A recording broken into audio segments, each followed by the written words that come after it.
Salam sejahtera untuk kita semua. Kita berjumpa kembali di dalam pembacaan Alkitab Perjanjian Lama di hari yang ke-58.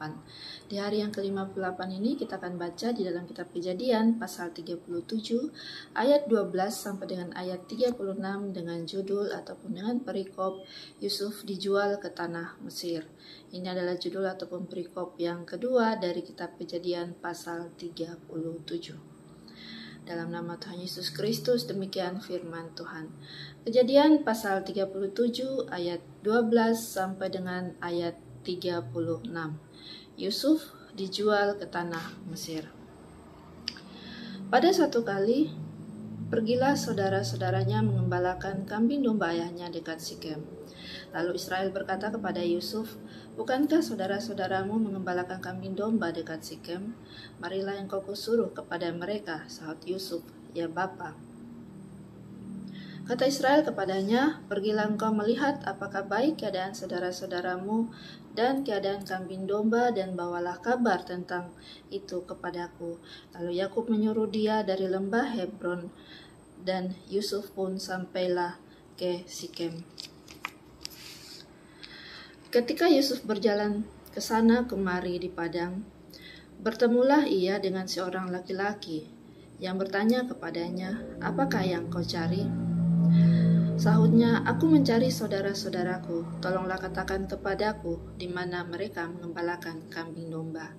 Lalu kata orang itu, "Mereka telah berangkat dari sini, sebab telah kudengar mereka berkata, 'Marilah kita pergi ke Dotan.'" Maka Yusuf menyusul saudara-saudaranya itu, dan didapatinya mereka di Dotan. Dari jauh ia telah kelihatan kepada mereka, tetapi sebelum ia dekat pada mereka, mereka telah bermufakat mencari daya upaya untuk membunuhnya. Kata mereka seorang kepada yang lain, "Lihat, tukang mimpi kita itu datang. Sekarang marilah kita bunuh dia, dan kita lemparkan ke dalam salah satu sumur ini, lalu kita katakan, 'Seekor binatang buas telah menerkamnya,' dan kita akan lihat nanti bagaimana jadinya mimpinya itu." Ketika Ruben mendengar hal itu, ia ingin melepaskan Yusuf dari tangan mereka, sebab itu katanya, "Janganlah kita bunuh dia." Lagi kata Ruben kepada mereka, "Janganlah tumpahkan darah. Lemparkanlah dia ke dalam sumur yang ada di padang gurun ini, tetapi janganlah apa-apakan dia." Maksudnya, hendak melepaskan Yusuf dari tangan mereka dan membawanya kembali kepada ayahnya. Baru saja Yusuf sampai kepada saudara-saudaranya, mereka pun menanggalkan jubah Yusuf, jubah maha indah yang dipakainya itu. Dan mereka membawa dia dan melemparkannya ke dalam sumur. Sumur itu kosong, tidak berair. Kemudian duduklah mereka untuk makan. Ketika mereka mengangkat muka, kelihatanlah kepada mereka suatu kafilah orang Ismail datang dari Gilead dengan untanya yang membawa damar balsam dan damar ladan. Dalam perjalanannya mengangkut barang-barang itu ke Mesir. Lalu kata Yehuda kepada saudara-saudaranya itu, "Apakah untungnya kalau kita membunuh adik kita itu dan menyembunyikan darahnya? Marilah kita jual dia kepada orang Ismail itu. Tetapi janganlah kita apa-apakan dia, karena ia saudara kita, darah daging kita." Dan saudara-saudaranya mendengarkan perkataannya itu.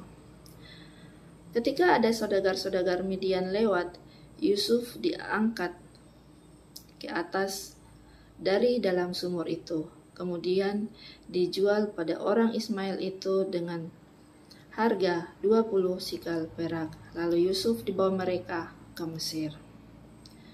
Ketika Ruben kembali ke sumur itu, ternyata Yusuf tidak ada lagi di dalamnya. Lalu dikoyakannya lah bajunya, dan kembalilah ia kepada saudara-saudaranya, katanya, "Anak itu tidak ada lagi.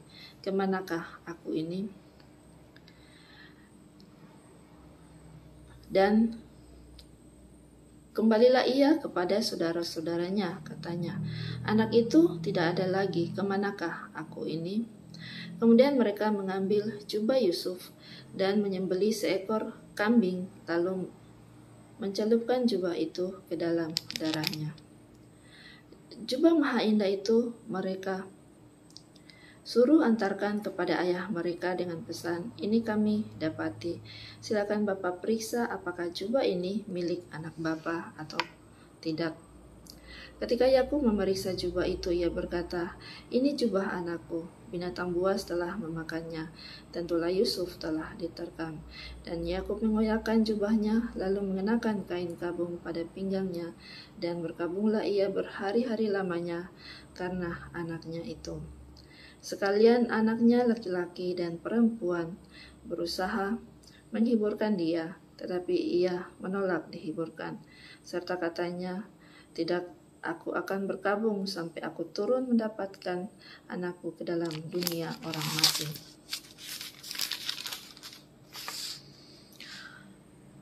Demikianlah Yusuf ditangisi oleh ayahnya.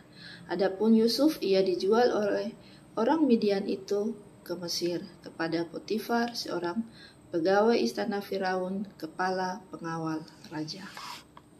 Demikian firman Tuhan. Kiranya firman Tuhan ini dapat memberkati Bapak Ibu Saudara-saudara semuanya dimanapun Anda berada. Tuhan Yesus memberkati. Amin.